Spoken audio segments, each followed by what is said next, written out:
You're now tuning in to the Here's the Deal podcast, covering today's biggest stories from the gridiron to the hardwood.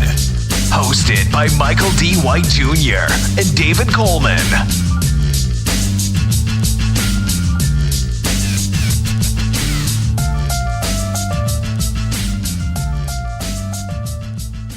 What's going on, everybody? Welcome to another episode of Here's the Deal, episode 11. We stacking these things up, man.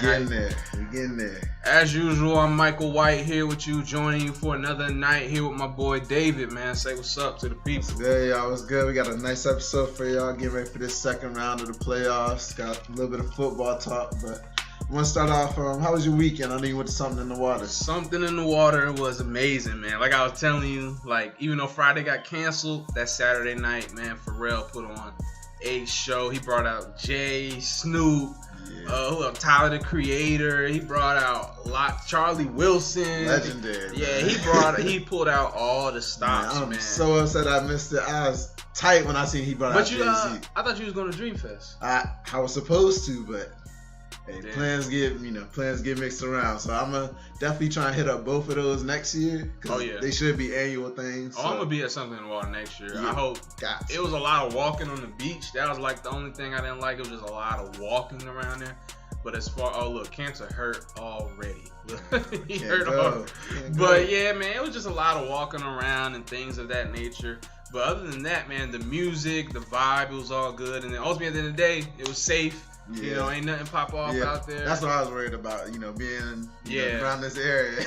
If you from the 7-5, people good to, ruin something. So I'm glad they was able to, keep it under control and actually enjoy the scene that he put together. So shout out to Pharrell for that. It's a legendary moment. I ain't gonna miss it again. Definitely shout out to Pharrell. Like I said, I ain't never seen nothing like this around here. So to be at the first one, it was amazing. It was cool.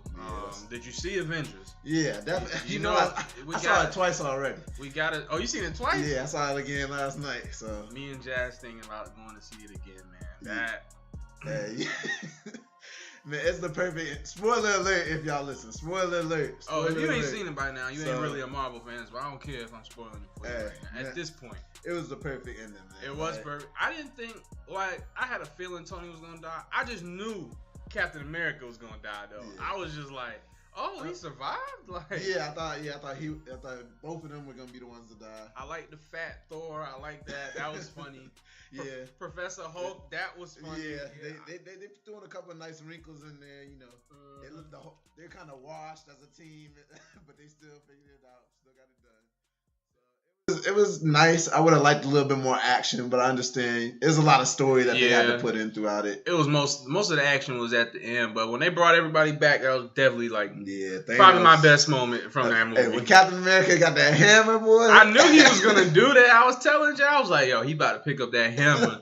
And then what's crazy is he picked up the hammer and already had special moves. He was throwing it off the shield. I was like, you just picked it up. You've been practicing with that. Yeah, it's been 5 years. Maybe he's been practicing. We don't know. Hey, Thor gave it up to him, though. It's Captain America's hammer now. Yeah, but it was a great movie. I'd probably rate that, man, I'd probably get a 8.5 out of 10. Yeah, it's up there. It's up there. I didn't have a lot of gripes about it. I'm not sure if it's the best Avengers. It's kind of hard to rate it, but it's definitely up there in the top ones. Definitely a good way to close out that first phase. But let's go ahead and get into some sports, man. So we had the NFL draft happening Thursday, Friday, Saturday. So Congratulations to everybody that got drafted. But I want to touch on one specific draft pick in particular. Had Daniel Jones go number 6 to the New York Giants. So, this sent everybody into a frenzy. What are your thoughts on that? My thought is, what? Why? What are y'all doing? Now, apparently, I can't remember the story 100%, but apparently some guy at Duke knows the Manning brothers, and he told him to draft this. What's his name again? They ended up telling, I don't know the coach's name. No, the player, Daniel Jones. Daniel Jones, they told him he was good or whatever. But I'm not sold off rip. Yeah, I'm not sold either because his stats in college weren't that impressive. Dwayne Haskins was definitely ranked way above him. You think they play in the politics game at all? I hate to say it, but you think they play in the politics game at all? I wouldn't be surprised. Why not? It's New York. It's New York. It's New York. Like, I don't see how Daniel Jones is your guy and you go after him with the 6th pick. Like, if anything, you trade down. We're talking about a Duke quarterback. When has Duke had anybody great in the NFL? I'm pretty sure they have somebody, but you're going to have to bring them to my attention. What's crazy is, didn't they have the 17th pick or something? Yeah, they had 17th. I'm sure he was available then. Yeah, exactly. Daniel Jones is who you decided to take number 6. You had Josh Allen. You had all these stud defensive players. You could have drafted a lineman. So what it's telling me is that they just want to run Saquon into the ground, essentially. Making this pick this early. Saquon will be requesting a trade in a couple of years. Right, because it looks like they're going to try and treat him kind of like Le'Veon got treated. It's like, because the way running backs are, you're going to franchise him a couple of times. You're not going to give him the contract he's going to want. Exactly. And then especially with like the way Todd Gurley finished the season last year, after just getting paid and he wasn't even on the field in the Super Bowl a lot. You can't run them down to the ground like that. Like, it's not fair to these young running backs coming out of college. Like, they come in and produce immediately. Take care of them if you want to start winning some Super Bowls with them. Like, you need to build a great team around and not go out there and reach for picks. Trade down and get some more picks. Daniel Jones would have been available. He definitely would have been available. Now, luckily, they're saying he's going to sit for 3 years, try the whole Aaron Rodgers thing. But are you sure you got Aaron Rodgers right there? I'm not buying that. I don't even think the Packers were sure they had Aaron Rodgers, who they thought he was going to be when they first got him. So then again, you could also look at that on the other side and say, hey, maybe we don't know much about Daniel Jones. Maybe he does come out and be the next coming of Rodgers or Brady, and he's good after 3 years sitting there. I don't know. But I know right now, if I had to grade that, you got to give him I'm giving him a D. I'm not going to give him an F because I think he was like the 3rd or 4th rated quarterback or something. So he was up there, but to take him at 6 makes no sense. 6 overall. Like, it's just a reach to me. If you're going to do that, they got to be a stud player. I can't put that much stock into a Duke player. Like, the competition he was going against, he didn't even have great games. If he was lighting up the competition, okay, maybe I can understand. But to play against the people he's playing against, he think he's averaging about 150 yards per game. In college? In college. Like that doesn't bode well. You just traded Odell. He doesn't have a go-to receiver right now. He's got 2 number 2s. He's got Sterling and Golden Tate. Yeah. Sterling and Golden Tate. It's not looking good if you plan on making him your franchise quarterback going forward. Eli, I don't know how much longer they plan on having him play. I assume Daniel Jones will actually be playing this year if you're going to take him with the 6th overall pick. Well, I don't think so. I think they're going to sit Dave Gettleman's on the clock then. If that's the case, Dave Gettleman's on the clock because there's no way they're going to have him around there and you're going to wait 3 years for a quarterback. That's just not good GM. And if you're trying to keep your job, he's already been in there, I believe, a year or 2. Right. And they weren't good years for an organization like the Giants. So he's on the clock. He has another year or 2 to figure it out. If it's not good by then, he's probably looking at moving on somewhere else. What are they Doing this year? Are they competing? Tank for Tua. Tank for Tua. They're gonna be holding up on posters and shit outside the stadium. I don't know what are the Giants. Are they rebuilding? If you're rebuilding, then why not take the better prospect? Start them. Yeah, they're definitely. I feel like they're definitely rebuilding. They got rid of a lot of their defensive players. They let Landon Collins go. So, like, they're rebuilding on both sides of the ball. That's why I don't think you had to reach at a quarterback. If anything, either trade down. If you believe Daniel Jones is the guy, and that's okay. He could be your guy. Trade down, get more picks, build around the team. Because they need help in a lot of different aspects. It's going to be rough for Mr. Daniel Jones year 1. Giants fans, hang in there, man. It's going to be rough, man. My brother's a Giants fan. I didn't talk to my dad about it. He's a Giants fan too. Did you see this? You seen Joe Budden's reaction to the pick on? I had a heart attack. Oh my god, he could not handle that. I mean, I can't imagine being a Giants fan. Giants, that first round picking a Duke quarterback, bro. Bad. I can't even think of the last Duke quarterback. Like what? I can't think. Is there ever been a Duke quarterback? He just seems like a solid backup for his whole career. That's what it seems like it's going to be. And I could be wrong. The kid could be good in the future, but that's just at this point in time. At this point, it doesn't seem like they made the smart choice, but let's see if they prove us wrong, I guess, going forward. All right, so I wanted to get into some hoops now. Let's go ahead and move on to the playoffs. The end of the first round wrapped up. What did you think about the shot heard around the world? First off, best game. Like I'm getting ahead of us, but that was the best series, hands down. I feel like we both was gonna agree on that. Yeah, I agree on that. Coming at later. That shot was crazy. It was just the moment for the game. The Thunder had been talking trash after only one win. I say, talking all that trash, and here Damian Lillard coming, and y'all pulling up from 37. 3 years in a row, bro. 3 years in a row, first round exit. It's tough in OKC right now. You haven't been able to win since KD's left. Like, so before we get into that though, pulling it back into Dame. Now looking at that. Have we been overlooking Dame? Like, he says it. He was saying a lot, and I would joke, like, okay, man. But now he's doing it on the biggest stage, coming off a year where they got swept by the Pelicans or whatever. Drew Holiday son. Have we been underrating him? Is it time to start looking at him as a top 5, top 10 player in that range? Do you think so? I believe we can start looking at a top 10 player. Top 5 is very ambitious, if you ask me. Mm-hmm. But top 10 player, I definitely believe so. He carries his team year in and year out to a top 4 or 5 seed in the West, which is not easy to do by any stretch. And then playoff success, a lot of that, it falls on him because he's a star player, but you're able to key on him because there's such a lack of other scorers. That's what I was going to say, outside of McCollum, has he had a lot of help? They had LaMarcus for that 1 year. Yeah, but that was a while ago. Then he was gone, and then after that, Batum had Wesley Matthews. So ever since that team broke up, Batum got paid and hit a basket since. He been cold. He's in. Where's he at? Charlotte. Yeah, Charlotte, getting paid one of the not so favorable contracts in the league. Yeah. So ever since then, they haven't had a lot of weapons around him scoring wise. They put up some good defenders around him. And definitely you have to do that around Damian Lillard. Yeah, they have an undersized backcourt, so definitely something that you have to have. I just think do you think he's better than Russell Westbrook at this point? Because it's a shooter's league. And at the end of the day, Damian Lillard can shoot. Yeah. And I think just being able to shoot, especially his range, but consistently, I think you have to kind of rank him higher than Westbrook at this point because he's more valuable to his team. Like, granted, I know triple doubles, the numbers is there, their winning percentage is higher, so I'm not saying he's not attributing to winning. But at this point, do you want Damian Lillard or Russell Westbrook running your team?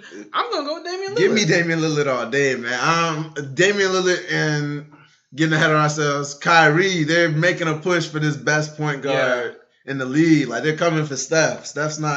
It's not just you anymore. Kyrie's making a push in this playoffs. And Damian Lillard as well. Damian Lillard, I definitely take him over Russell Westbrook. The series kind of showed me everything. I don't want to chalk it up just to the series. Mm-hmm. Like I said, he's been leading them throughout regular seasons. Last year, his playoff was not good. And I was hard on Dame coming into the playoffs in recent talks that we had. Yeah, he got locked up, and he needs to show up. And he did that this series, and he proved that he's a superstar player in this league, really, this last series. So nothing but respect for him right now. So where do you rank that shot? Out of all the game winners you have seen, where does that shot rank for you? Is it top 5? What is it? Without a doubt, it's top 5. It's probably like top 3. Top 3? Just off the top of my head, top 3. Definitely, maybe the coldest shot I've ever seen. Because just deciding to stand there and I'm going to say, okay, I'm going to let the clock dribble from 12 seconds and not even try and get any closer. Just a little side step, put it up. Look, he just hit a damn 3 on them, like, fade away. That's just what he does. Okay, so that's a perfect segue. So, that shot, do you think it was a bad shot? Because Paul George came out after the game. He said the shot that he took was a bad shot. It's not a good shot. And that won't be the story that people tell. But at the end of the day, that's a bad shot, and he'll live with the results because it's a bad shot. Do you agree with that? Or do you think otherwise? No, I don't agree with him at all. First off, there's a stat out there that Damian Lillard shoots like 39% from out there. Yeah. That's not a bad shot for him.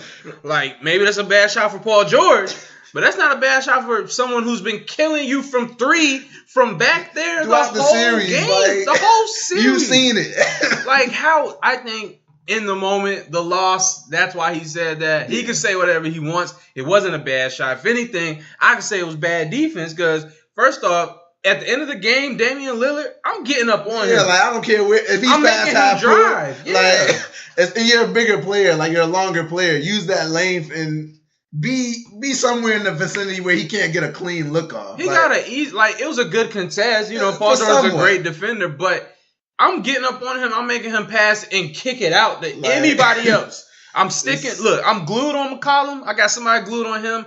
I'm making Damian drive and pass it to Aminu, Cantor, who else?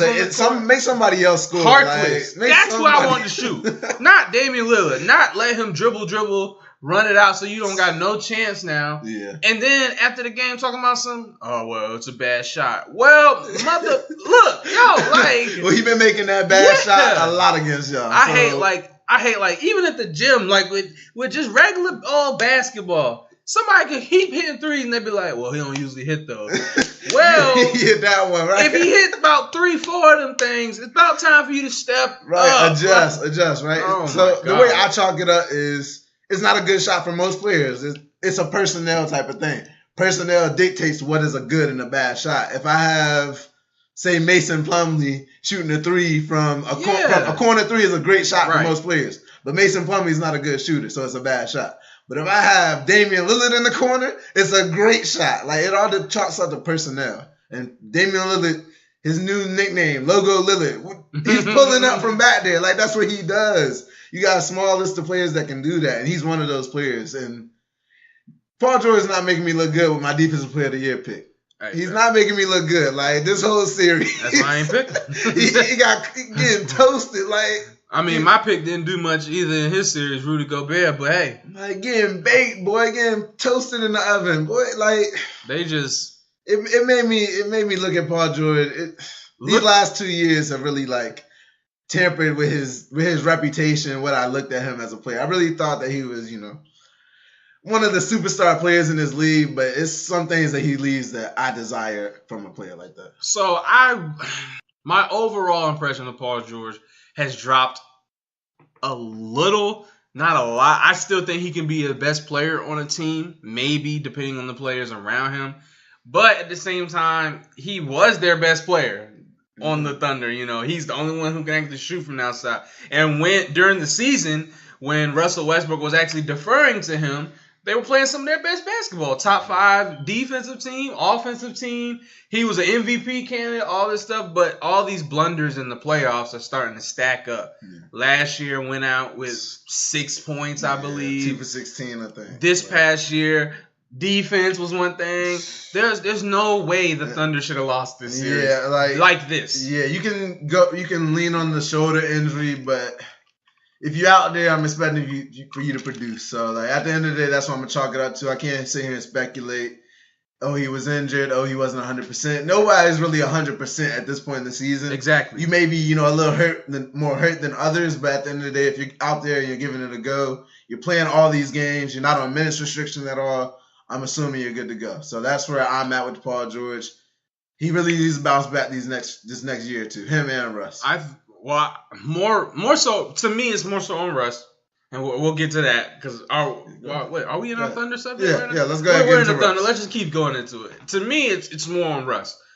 I need to see a mid-range jumper. I need him shooting at least 35% from 3. I need something like that. So something like his MVP season. His MVP season, he was shooting great. I need that because that's what's holding him back at the end of the day. It's not the defense. Granted, he gets cooked, but all point guards get cooked in the league. You know what I mean?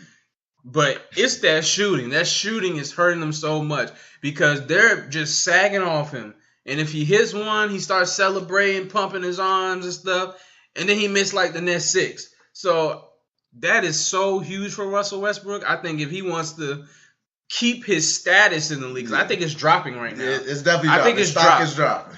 Stock is dropping. If he wants to keep his status as one of the elite point guards, he's going to have to start knocking down 3-point shots. That's going to be so big for the Thunder next year because they're kind of cap strapped right now. So I don't really know how many shooters they're going to be able to find to fill out the roster. Sam Presti definitely has to find shooters for this roster. He's proven that he can go out there and get a big name. He can get you a star, but he hasn't really put the best role players around this team. And another, go ahead, my bad. Around his two best players being Russ and Paul George. You got to put shooters around Russ. You know that you have to open up the lane. And granted, this year has definitely been an outlier shooting. It's been one of the worst shooting seasons of all time. He's not making his free throws, which we're not accustomed to seeing. So it's been a weird year for Russ. But he said that he's going to come back a better shooter. What he said in the press conference was, we called him a ball hog for 3 years. He led the league in assists. So he got rid of that narrative. Now he's saying that he's going to give rid of the narrative about his shooting. Now he's going to come back a better shooter next year. I want to give him the benefit of the doubt. He's a great player. So I believe if he really puts his mind to it and he really wants to be a better shooter, he can do that.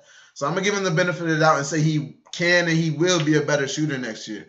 Will he be good enough to, get out the first round, really start making these playoff runs towards the conference finals and finals?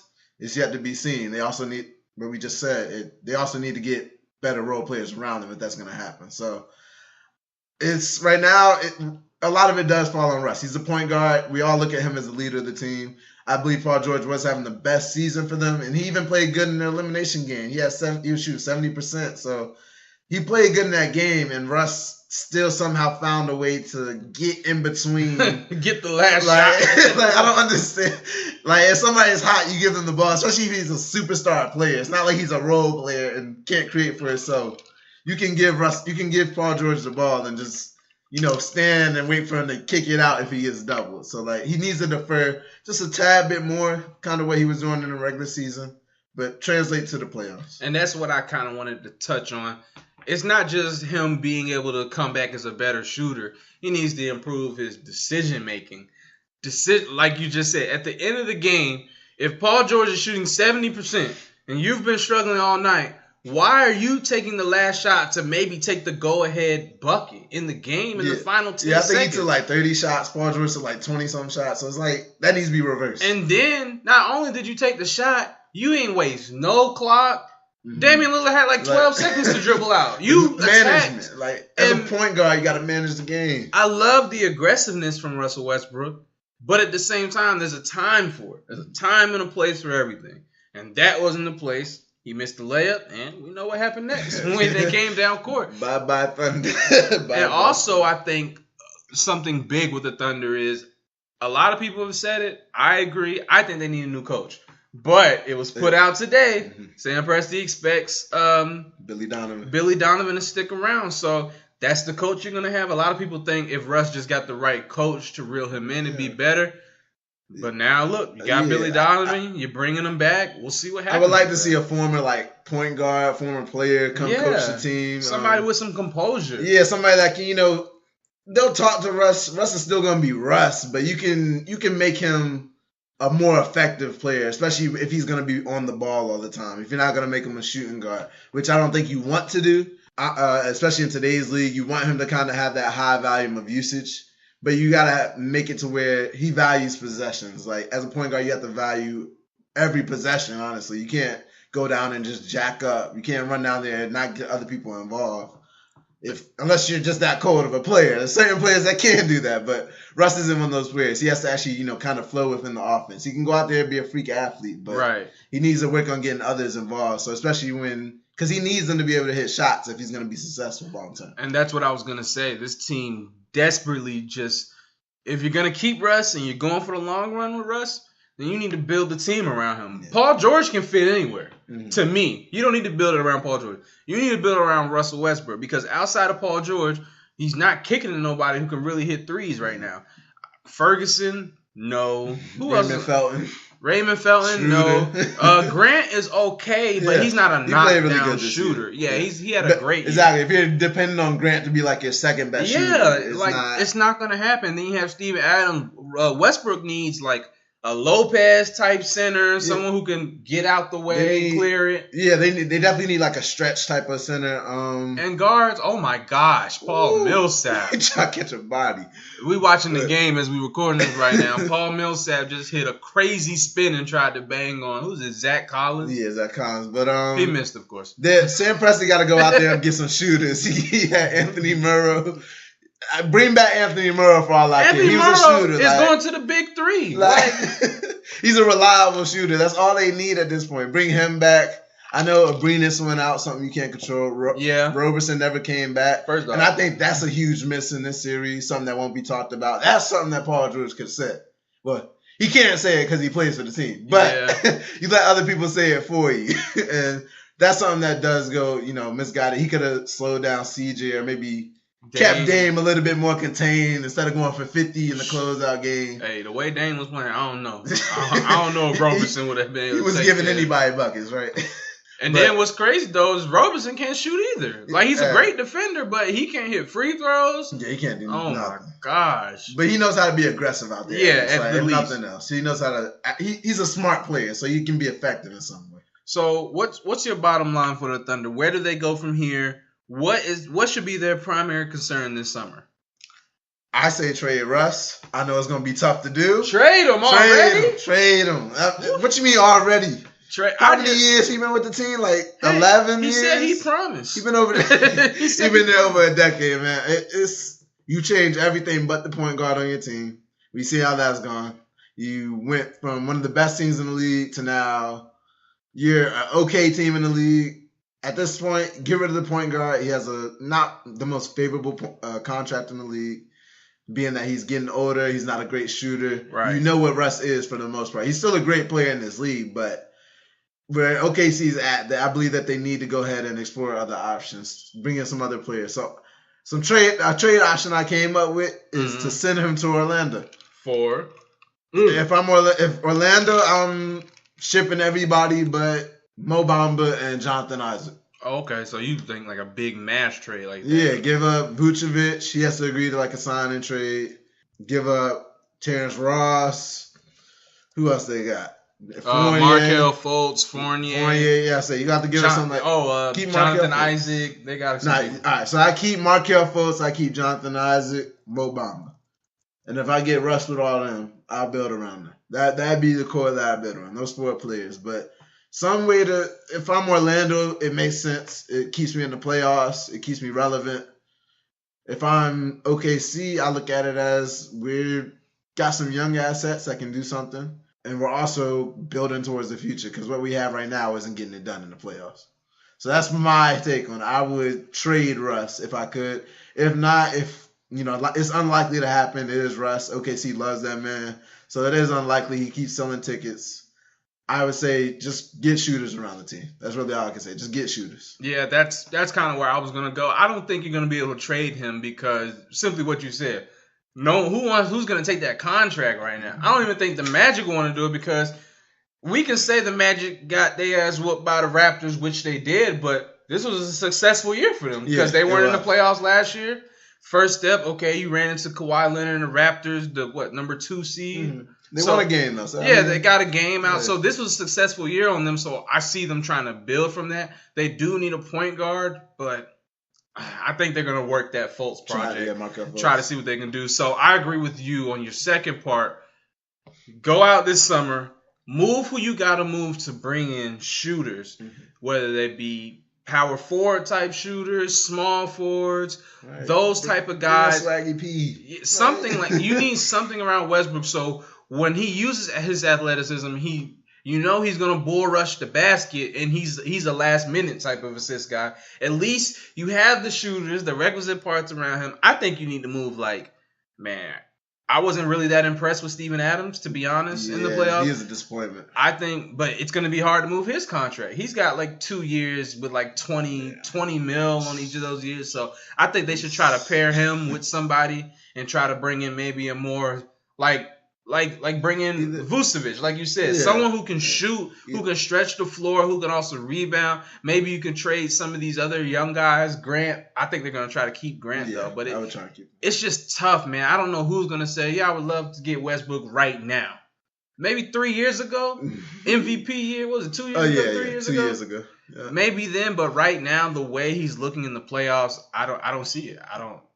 Put the shooters around the man. That's it. Just put some shooters around the man. It's rough, but let's go ahead and move on.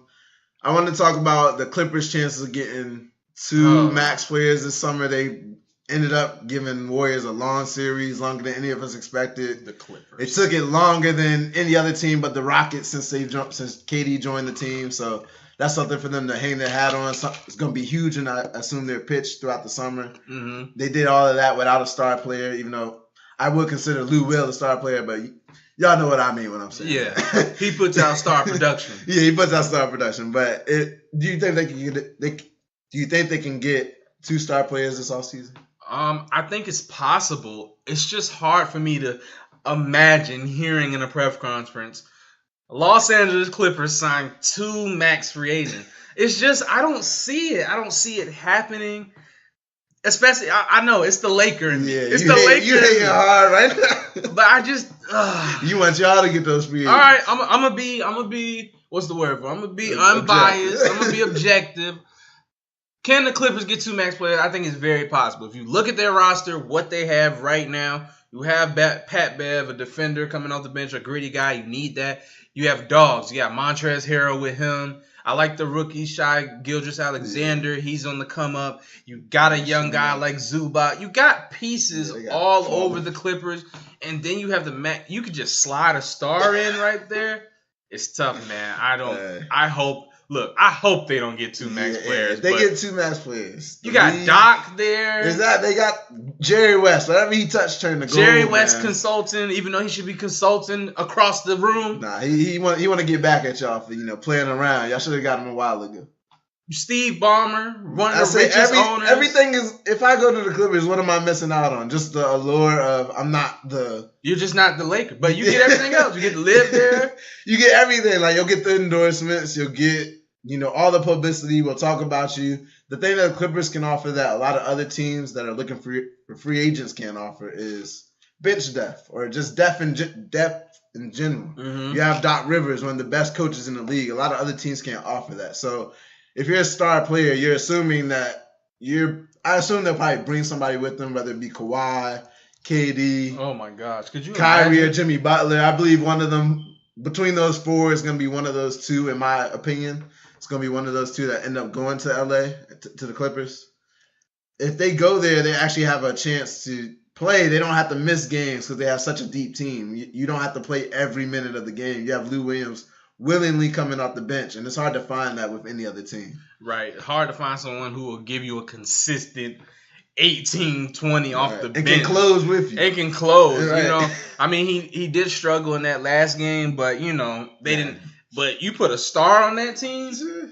We saw what Kawhi was doing tonight. Put him on that team.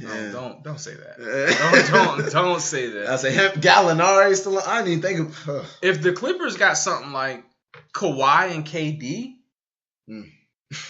What? It just shifts the whole entire league. They got to be title favorites, right? They might be the title. They got to be title favorites. Yeah, you put them over the Warriors, off rip, the Rockets. Those would probably be your top 3 teams. Yeah. Maybe the Lakers coming back, but or even to a lesser extent, just KD and Kyrie. Yeah, they're contenders off rip. Easily.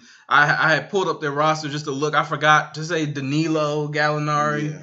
Yeah, he played a lot better this year. He actually made it to the playoffs. Shamet Landry Shamet was good. He's playing really good defense on Steph. JaMychal Green, he's doing a little bit better. He's doing better. He can shoot a little bit. Solid player. Another body. Body. Exactly. But they're such a deep team, as we just alluded to. Montrezl here, I love the way he was playing. Right. All the former Rockets, Pat Bev, Lou Williams, they really showed out. I was proud of them in this series. They really made it tough on the Warriors. Even as a Laker fan, I have to admit the Clippers look pretty impressive. I thought they was getting swept.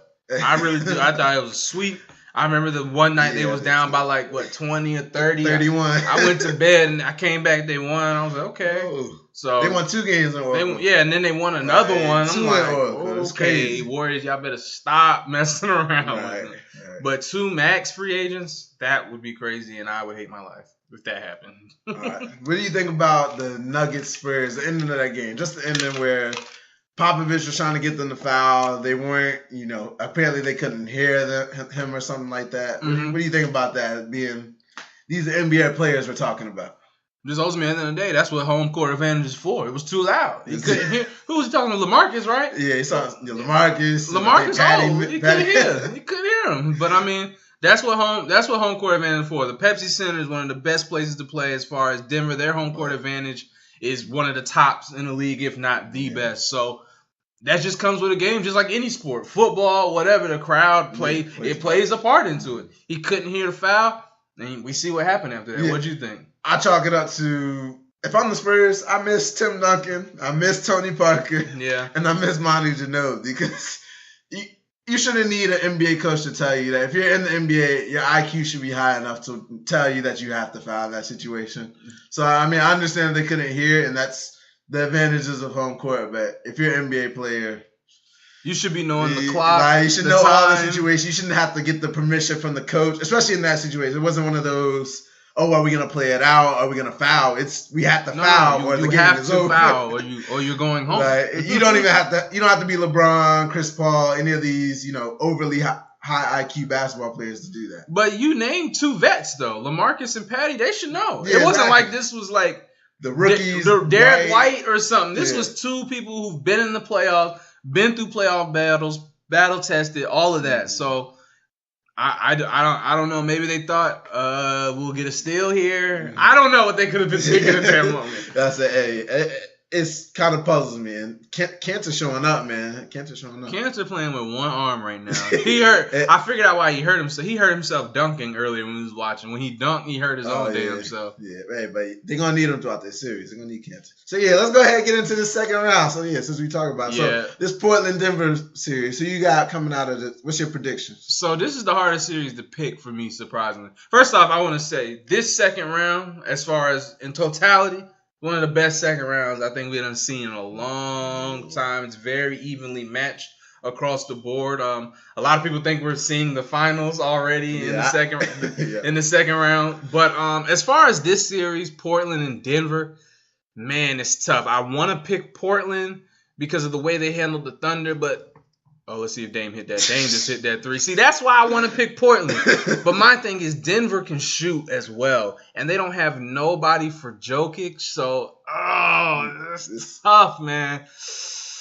But I'm going to stick with my guns, man. I'm going to go Portland in 7. I think it's going to take 7 to get rid of the Nuggets. I think the Nuggets are in for another 7-game series. I just think Damian Lillard's playing at a superstar level. Like we're watching him right now pull up for 3. And he's starting to get it going. I don't think they've got nothing for that. And Denver has shown at times they can be very vulnerable. So I'm going to go with Portland in 7. What do you think about that? I believe CJ and Dame are on a mission this season. So I'm going Portland in 7 as well. I wanted to say in 6, but I believe I'm going to give Nuggets their respect. They're a very good team. They proved me wrong in the first round. I say Jokic, I believe he was playing like a top 5 player in the league, like throughout the playoffs that first round. He was going off for triple-doubles, going for 40, doing the things I wanted him to see, actually being aggressive out there. Jamal Murray's going to have to play better if they have any chance of winning this series. But at the end of the day, I don't think Jamal Murray and Gary Harris can contain CJ and Dame in any form or fashion.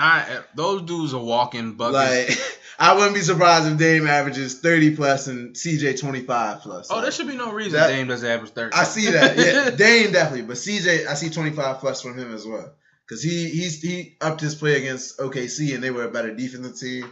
I think this series is not going to be a lot of defense. Honestly, it's going to be a lot of fireworks, a lot of threes being hit, a lot of fast break points coming. So I expect Portland, they do have I believe they're a better defensive team than the Nuggets, and that may be the tilting card, and they also have their closer in Damian Lillard.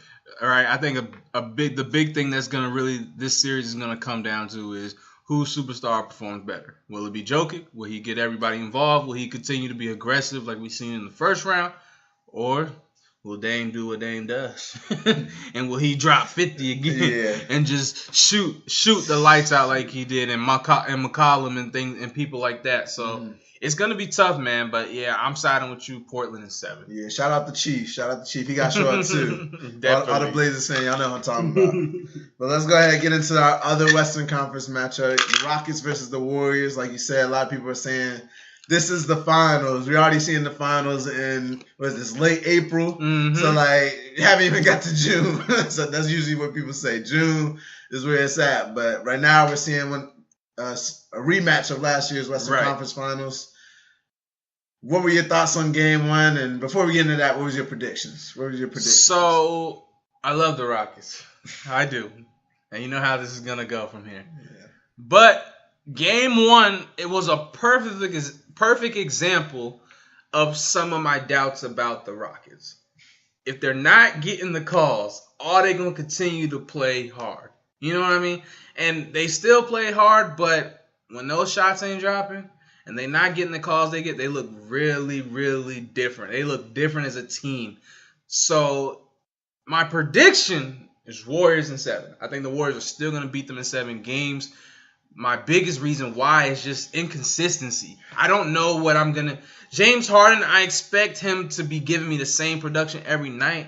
But like we seen in game 1, he really struggled. Now, granted, I know the fouls. I don't agree, man. I know the fouls. But he's not the same in the playoffs. He's not. He's never been the same in the regular season carried over to the playoffs. Look, it's not that he's not the same. It's the game is called different. The way game 1 went, it wasn't like he was driving to the basket and they weren't calling. I can understand that. On jump shots, you're vulnerable. Like, on the jump shots that he was shooting, everybody knows what I'm talking about. Not even the Draymond one. I agree the Draymond one was not a foul. Right, that was clean. That was clean. That was Harden kind of, trying to bait. He was trying to look for that foul. I agree with that one. But the 3 in the first half against Klay Thompson were obvious. Those are fouls in playoffs or regular season. So when I look at that, it changes everything to me. Like, Harden doesn't have a bad game if I really look at it. KD, he played phenomenal. He dropped 35 on 25 shots. Right. Harden dropped 35 on 28 shots. Right.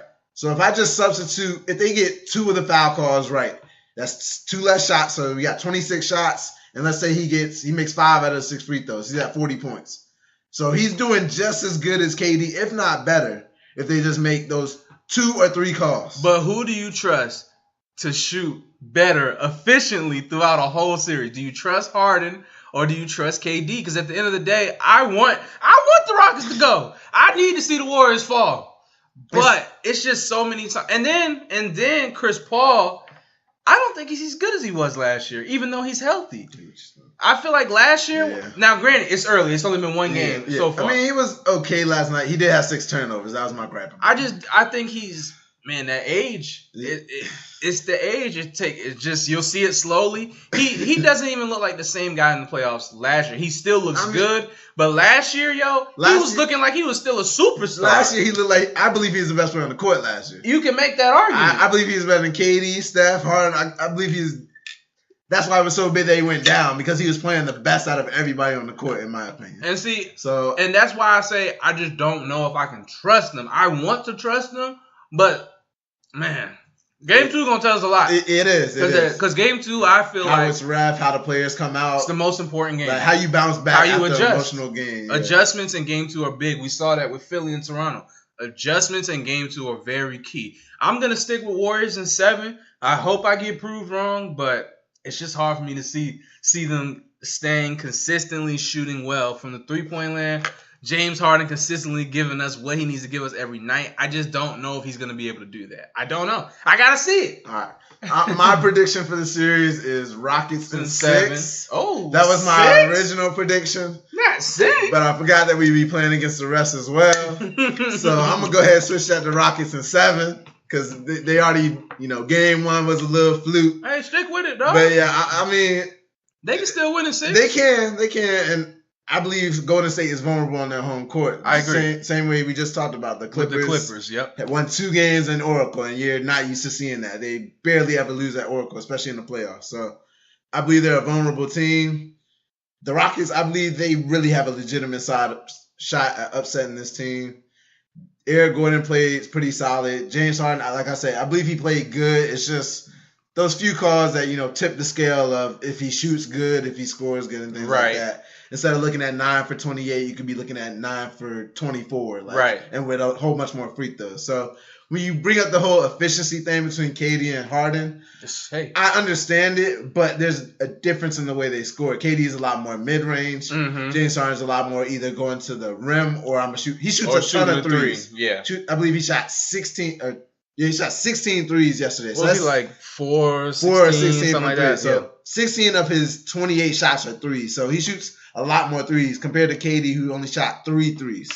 And so that just tells you it's different. So it's going to look different when you're looking at just regular field goal percentage, but there's more value in the 3-point shot. That's why they both scored 35 points, and Harden only took 3 more shots. But that's what kind of holds me too, though. With KD, I know if he's not hitting the 3, which is rare for this guy, but when he's not hitting the 3, I know he will go to the post and get the easy shots. I know he'll.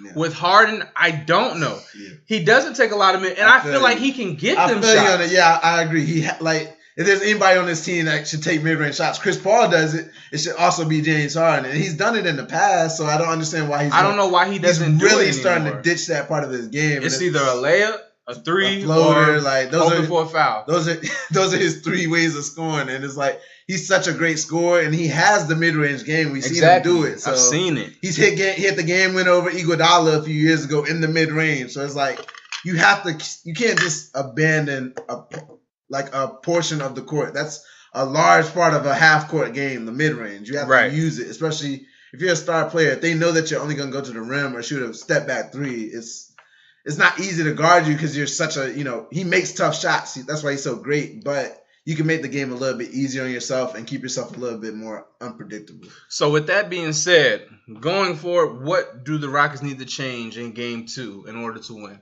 Refs aside, because the refs are going to be the refs. You can't change that. Yeah. What do you think the Rockets need to do better to put themselves in a better position to win? Adjustments. Harden has to value possessions more. Okay. Chris Paul, you're the point guy. You can't go out there and have 6 turnovers. I need you to negate some of the bad that I get with James Harden. Mm-hmm. He's not gonna I can't have Chris Paul out there turning over the ball while James Harden is running down there jacking up 3s and not getting the call, whether it be that or just making them in general and falling down, because it leads to easy points on transition, and you can't do that against the Warriors, especially playing on their home court. We had a chance to win Game 1, we being Houston. Sorry, showing my bias there, but Houston had a chance to win Game 1. Even at the end, the Warriors are very sloppy with the ball, so you have to be able to capitalize that. If you're Houston, they only scored 10 points off the turnovers. They need to convert that into 20, 25 points off the turnovers if they really are serious about winning this series and taking a game at Oracle, which I think is big. They definitely need to do that. You don't want to go down 2-0 in a series, especially against a team like this, because then the Warriors know, okay, we really just need 1, and this series is just about over. If they get up 3-1 at 3-0 or 3-1 at some point, you can really chalk it up and just say, okay, the Warriors are going to win. So going back 1-1, I believe that's huge. Also, when watching the game, you can't give up so many open dunks and layups. When you put in Gerald Green, he was getting confused a lot on switches and things like that. Mike D'Antoni, this man pissed me off. At the end of the game, why are you subbing in Nene? He shouldn't be on the court. He subbed in Nene, and I understand why he did it, but at the same time, you can't do that. Because once Steph got that switch, you knew what it was. you knew what was going to happen, and I understand he did it so we can get rebounds, because the possession before they got 2 straight offensive rebounds. So in order to close out a defensive possession, you have to get rebounds. But I don't understand why he didn't play Kenneth Faried. He didn't play at all, I believe. Put him out there. He definitely stands a better chance on the perimeter. Was he hurt? I don't believe he was hurt. Capella, he's been dealing with sickness, and he played terrible. PJ Tucker, Iman Shumpert. I need all of them to play better if the Rockets are really going to win this series. Chris Paul and James Harden, I believe they played solid. Eric Gordon played good.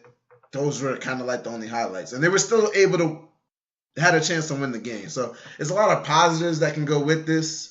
But at the same time, everybody does need to step up their game. I think you hit it right on the head. Looking back at the stats, PJ Tucker, 0 points, 0 for 4, 0 for 3 from 3. He needs to be hitting shots in the corner. He can't have 0 points if he's going to play 39 minutes. Yeah. He can't have 0 points. Now, I see he was in foul trouble here, so maybe that has something to do with it, but there's no way you're playing 39 minutes and contributing 0 points, so that didn't make much sense. Capella was 4 points and 6 rebounds. He has to be at least in that 10 and 10 area, 10 and 15, yeah, it has to be. 12 and 14. Got to be catching the lobs. You got to be active on defense. You got to be active. So I think, for me, the role player is going to play a key. Kenneth Faried needs to get minutes. Yeah. He definitely needs to get minutes. I wish Austin Rivers was healthy. Do you know the status? He'll be back next game. He said that he felt like he's about to die with the whole flu with the game 1. When I seen he'll be back for game 2. When I seen he was out before, I was like, oh, that's serious. Because I like Austin Rivers. I think they're going to be putting him on Curry a lot. He plays hard. So I think that's going to be – I think the role players are very key because when you have nights where Harden isn't very efficient and maybe he's not getting the whistle, you need that production coming from somewhere else because right now he's not – he doesn't, like we said, he doesn't utilize the mid-range at all. He does the little floaters every now and then. He really killed the floaters against the Jazz, but I need to see more shots right there because he can get them so easily. Too much to the analytics, and it's exactly. I hate to see it, and the Rockets are such a analytics-driven organization. So I understand they tell you this is the best way of scoring, but at the end of the day, I need you to just go out there and hoop. So, and with basketball, the way you play basketball is you adjust to the defense. Whatever the defense does, you adjust to it. You react to it. Right. If you're a great offensive player, you have the defense react to you. Right. So, and that's what James Harden is. He has the defense react to him. So he needs to not take that out of his game. I need to see at least 2 mid-range shots a game. Like if nothing else, give me that just to keep him off balance. Or give me that floater a little bit more consistently. That's all I ask. And definitely shout out to KD because ever since the question came up and he said I'm KD, he's been balling out, and those shots that he was hitting at the end of the game, they were big time. So I definitely, tip my hat out to him. He had some big shots. Steph hit a big shot at the end, glorified role player. But hey, KD, best player in the league. Nah, KD. Nah, man. It's up in the air. We're gonna get into that. You got James Harden, you got Kevin Durant, you got Kawhi Leonard. I believe that's the 3 right now. It's between those 3, in my opinion. But let's go ahead and head over to the East Coast. Let's give our predictions. We got our 1 seed, the Bucks versus the Celtics. They played game 1 yesterday. What is your prediction for this series, and what are your things to watch? So I've been telling people all year when I was talking all that mess about the Celtics, they struggling here, they struggling. I said in the playoffs, they're gonna have one of the best shots to win a championship just because the amount of talent they have and the coach. And we saw in game 1. They came out, the Bucks were outcoached, outplayed, and got beat to a pulp at home. Like, I got the Celtics in 6 games over the Bucks. Granted, it's only 1 game. Mm-hmm. Things can change. But like I've been saying about Giannis, this is why I didn't have him as my best player in the world. In the playoffs, you can game plan for Giannis. You got Al Horford D'ing you up. Shout out Al Horford, man. Hall of Fame. Shout out Al Horford. On a tangent right quick. Is Al Horford a Hall of Fame player in your eyes? Being in basketball, it's not just, NBA. He's been a very good NBA player. He's made a couple All-Star games. And he has a national championship in college, things like that play a factor. Do you think he'll make the Hall of Fame? I don't know. You don't know? I don't. I think he is. I'm calling him Mr. Hall of Fame, the Godfather. No rings. Hey, he may get one. He may get one. They got some trouble over in Toronto. But he figures it out with Giannis. Yeah. Back to your point. He figures it out with Giannis. But yeah, you got Al Horford locking you up, blocking your dunks, and when you can't really spread the floor, and then people are gonna be like, "Oh, but Giannis hits threes now." Yeah, but he's not a shooter. You gotta understand. Just because he hits 1 or 2 a game, don't all of a sudden mean, "Oh, I need to get out there." No, they'll live and die with that. So I'm picking the Celtics. I think they're a lot more talented. And honestly, I was listening to something today. I forget which podcast I was on, but they were saying with Marcus Smart out, it's just 1 extra body, and the minutes seem a little bit more balanced because people were saying they had too much.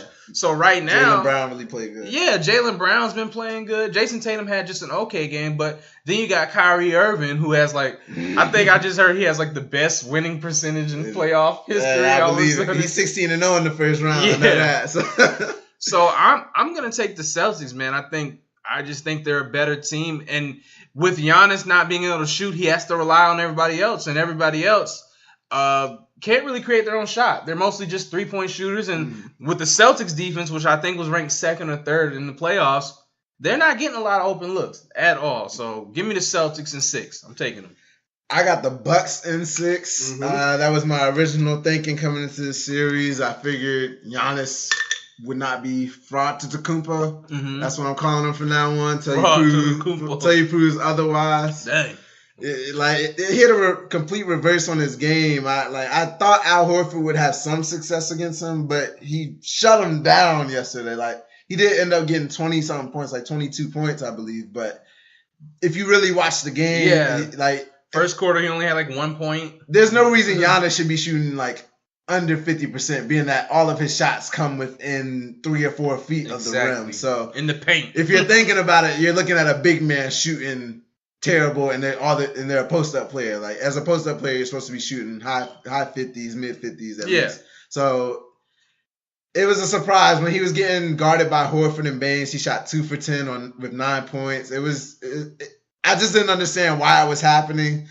I look at Giannis. I believe that's why I took him out of my top 5 players last week, because he doesn't have a jump shot yet. And when it comes to the playoffs, if you're a star player, you have to have somewhat of a jump shot. He did hit 3 or 5 threes, which is good, but it's not something that you want to lean on for the rest of the season. That's not his game. He doesn't want to take those shots. Exactly. When it comes down. Like, that's why he's forcing it to the rim the way he does, and that's why he was struggling so much, because he doesn't trust his jump shot enough. And maybe that's going to be the development we see in him, hopefully throughout this series. Even though it's hard for a player just to change their game like that on the spot, but maybe he will try and adjust. Shoot a couple more mid-range shots, maybe a couple more threes. But it's showing me that I thought Marcus Smart would be the person that they're really missing in this, but it turns out to be Malcolm Brogdon is the person that's really missed in all this. He's a 50, 40, 90 player. The Bucks really need him if they're going to go throughout this series. I saw a version of Kyrie that I've been waiting to see. There is such thing as a playoff Kyrie. So I'm happy to see that. He's playing at another level right now. He had a couple of fadeaways, a couple of tough floaters. It was something beautiful to see. He ended up with 26, 11, and 7. It just seemed so easy for him out there. It's like, other than the first half, I really didn't notice him out there, but he still was having an effect on the game. And the pick and pop with Horford was getting any shot that he wanted, it looked like. The Bucks really have a lot of questions going into this next game. I need Budenholzer. If you're coach of the year, you got to make these adjustments. I know Brad Stevens is a great coach on the other side, but you have a really good team around you. You got a lot of great shooters. I think the nerves were kind of getting to Milwaukee because they were missing a lot of shots that they do usually hit. So maybe getting off to a good start at the beginning will change all of this. So going throughout the series, I hope Giannis figures it out. I hope he doesn't have another series similar to last year where Middleton's the best player on the court for the Bucks. Middleton only has 16 points too, so he needs to step it up. I think the key for the Bucks, if they want to get back in this series, which is not totally out of reach, it's only down 1 game, but I think the key for them is going to be figuring out how to slow down Kyrie Irving, which is another impossible person to slow down, just like KD and Harden. Yeah. But you got to figure out a way to slow him down and get people out of their element on defense. As far as the offensive players, don't let them do what they do well. The Bucks, I don't know. I'm looking at their stats. Lopez was 1 for 5. Bledsoe was 1 for 5. Sterling Brown was 1 for 7. I don't know. If it seems like if Giannis doesn't get it going and someone's not hitting threes, they're not a very good team. And in the playoffs, that can get exposed, especially those high volume 3-point shooting teams. Like, let's take the Rockets, for example. They don't shoot nearly as much threes as they used to maybe 2 years ago because they've kind of adapted. It seems like the Bucks are kind of like on that same track where right now they think, okay, let's just shoot threes, let's shoot threes. Let's get them up. Let's see if we just outshoot them. But I think they're going to need to take a couple steps to evolve. So within the series, it's going to be really key to see if Mike Budenholzer makes the right adjustments because people say he didn't make the adjustments when he was coaching the Hawks and they got swept. So it's not looking good for the Bucks right now. Losing game 1 on your home floor, your number 1 seed. Home floor. And we know the Celtics, if they go back, they're going to go back at least 1-1. Maybe they can get game 2 next game. Like, they're going to try and be greedy this next game. I tell you what, do not go back to Boston down 0-2. Milwaukee. Don't let if the Bucks get swept. Do not, because if they go up 2-0, I'm not putting it past them getting swept. Because Boston's a tough place to play. Yeah. Boston is a tough place. That's where we saw what happened last year. Exactly. Right. That was without Kyrie. That's where all your role players play better at home. Mm-hmm. That's where all of a sudden all their shots start going in. Yeah. Hey, man. It's scary. It's looking scary for the Bucks. Al Horford's the equalizer in the East now. Think so? He's the equalizer.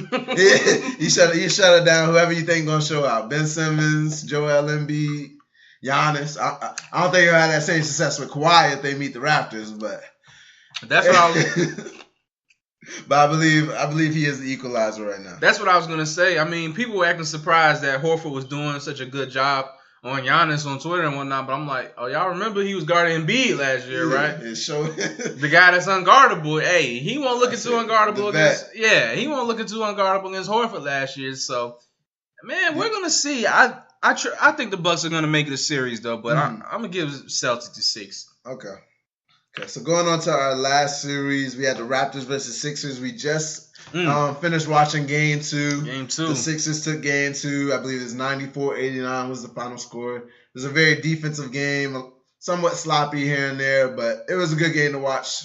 So the series is tied 1-1. So what was your prediction coming into it, and what are your thoughts so far through the series? So my prediction coming into it was, of course, the Raptors, because I got them going all the way. I got them winning this series in 6 games. I think they're deeper I think the Raptors are deeper than the Sixers. I think the Raptors have the best player on the court. Without a doubt. They might have the better coach. I don't know. It's up in the air. Yeah. Because I don't know how sold I am on Brett Brown at this point. I give it to the Raptors. But it is Nick Nurse's first year. It is his first year, but, he's well decorated in the G League and things like that, so he's done his time. So we'll call coaching a wash. But at the end of the day, I'm taking the team with the better player. I'm taking the more complete team. I think it's the Raptors. I think they're going to the final. I think the Sixers, like outside of tonight where we saw Game 2, Jimmy Butler snap, I still think there's nights where they just have a lot of chemistry issues. A lot of people who want the ball, a lot of people who do the same type of things. Tobias Harris, Jimmy Butler.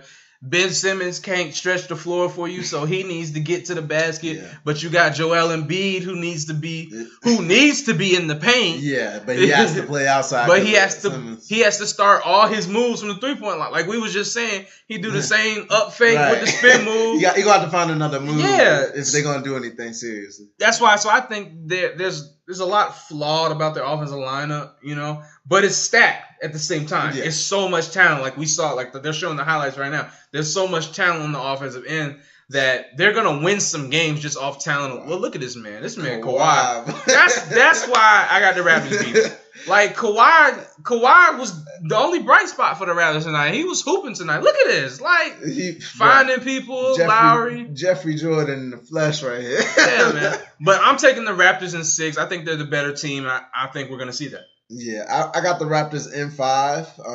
5? Yeah, I believe it'd be a competitive series, but I have the Raptors winning any of the close games. It didn't turn out like that tonight, but I'm going to stick with it. I think they can win 3 straight games. They can go in Philly, win 2 straight, and bring it back to Toronto and close it out. That's what I have happening.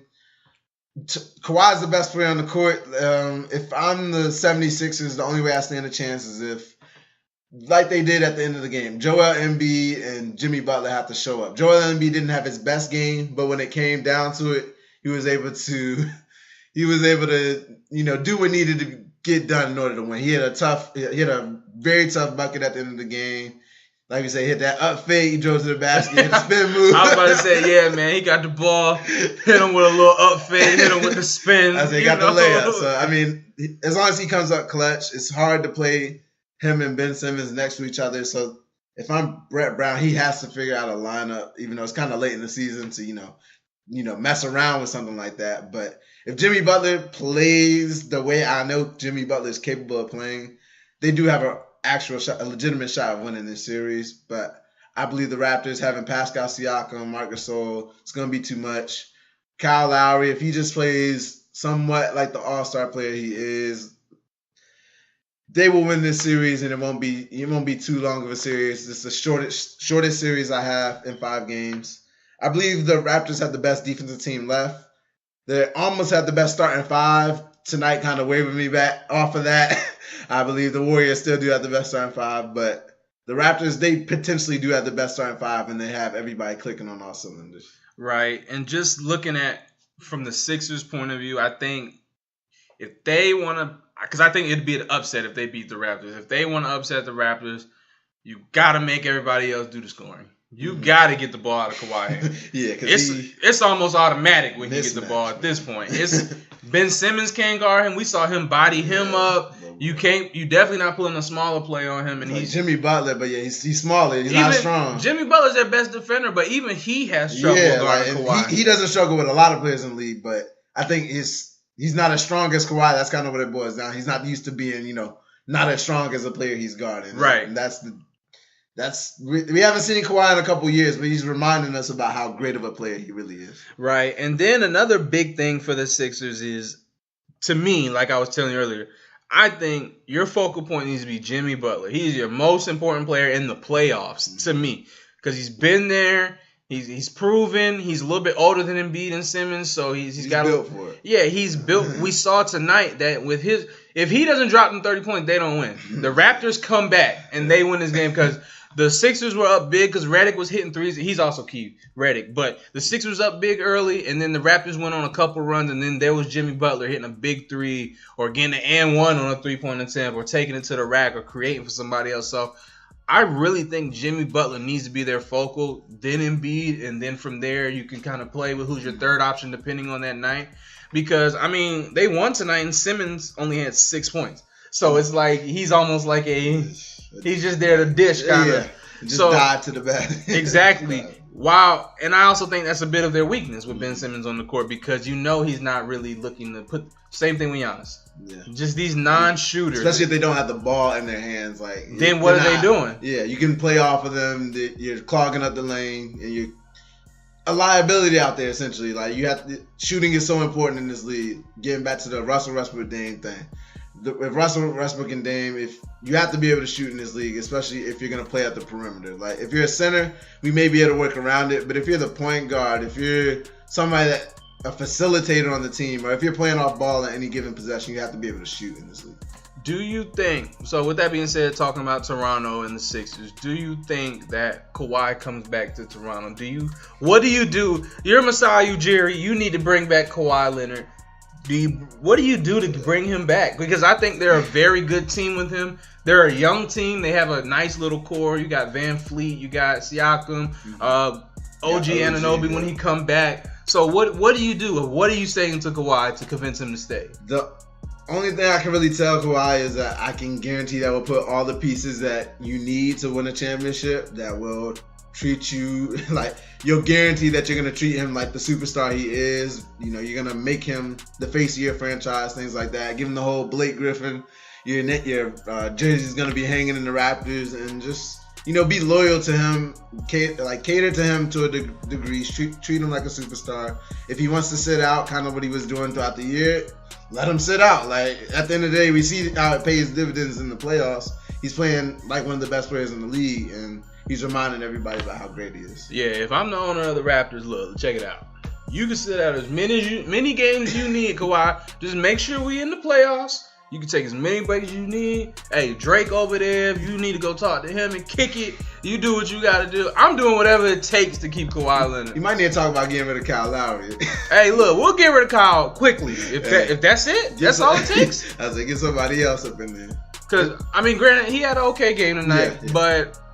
Other than game 1 against the Magic, he's been solid. Yeah, he's been pretty solid. I just don't trust him.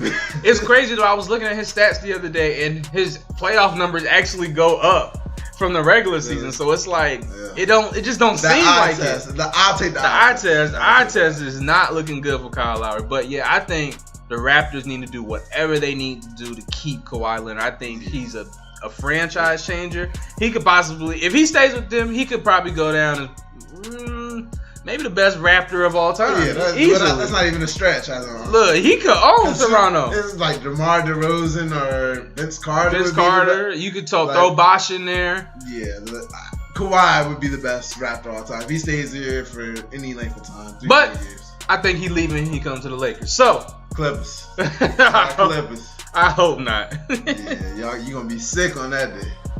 But that's all. That's it. We done. That's all we got. R.I.P. to John Havlicek. Yes. Celtic great, Celtic legend. I believe he's 8-0 in championships.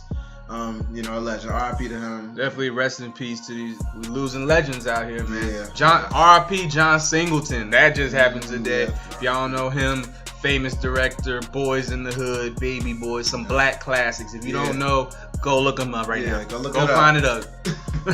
Go look it up. But that's all we got today, man. We enjoyed this little playoff talk with you guys. That's it for another episode of Here's the Deal. As always, I'm one of your hosts, Michael White. If you're not following us on any social media, please do it. Facebook, Twitter, Instagram. We have it all. If you don't know where to find our podcast, Spotify, Apple, SoundCloud, iTunes, YouTube. We're on all of that. Yeah. All right, y'all. It's your boy Cole. Here's the deal.